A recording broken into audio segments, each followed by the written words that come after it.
The reading today is from Matthew chapter 11, and it's verses 16 through 19. I'm guessing there's going to be a text that you probably don't know. There's a text I didn't know until about 5 years ago. In all of my life, and there's a corollary text in the book of Luke, I had never in my entire life heard this verse.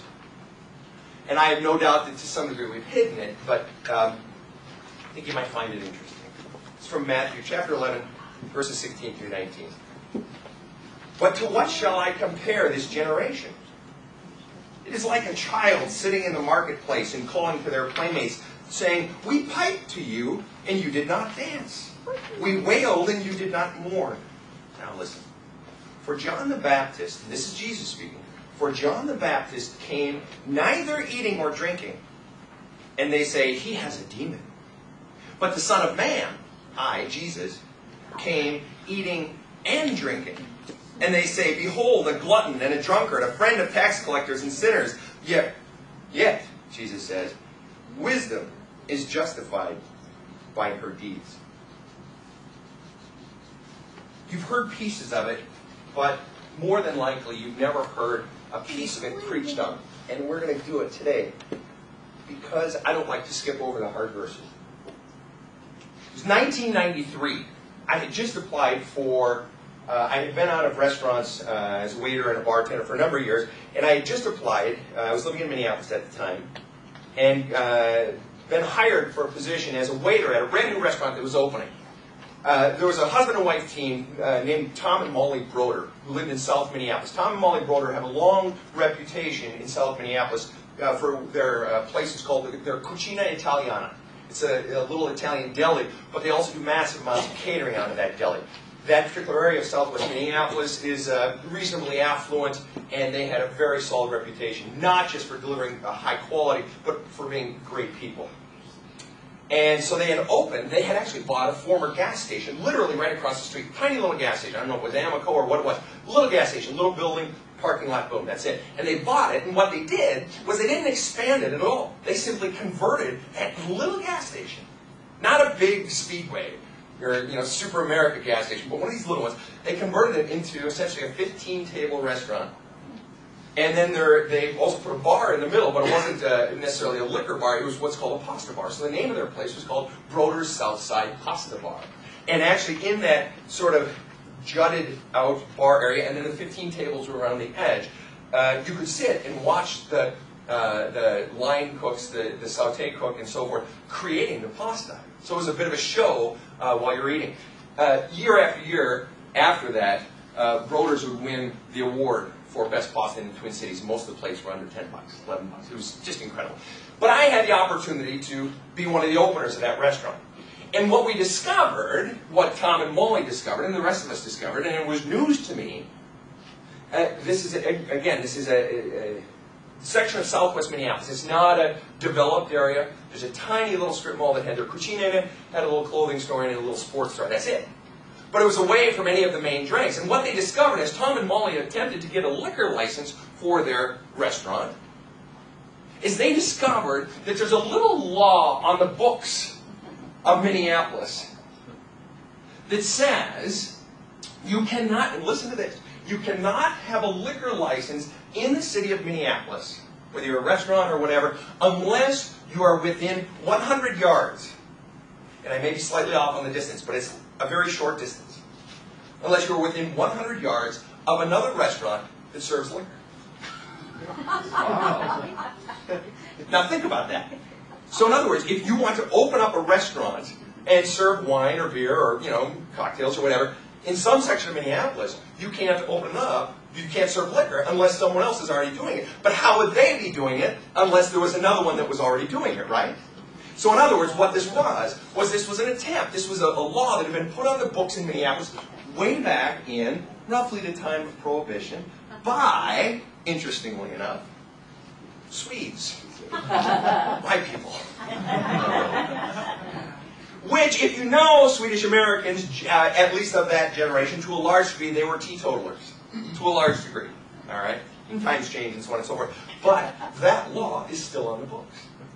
Today. To the best of my knowledge. So what Tom and Molly had to do was they got a waiver, or there was some sort of variance that you could get a liquor license to serve what's called 3-2 beer and wine. And so you can go and have a great bottle of wine, glass of wine, whatever, or a beer with your meal, and enjoy a great plate of pasta. But what Tom and Molly were bucking up against was essentially a system that said, no, these are the laws, these are the expectations, and you shall not break them. And it's a bit arcane in our thinking today, but that's, different places have different laws, right? What's interesting about this, really, is that while there are some variations to the story, some tweaking, fundamentally Jesus was going up against the same thing. And I don't mean in some broad sense, but literally on this topic of alcohol. Now, am I going to preach a whole sermon on alcohol? No.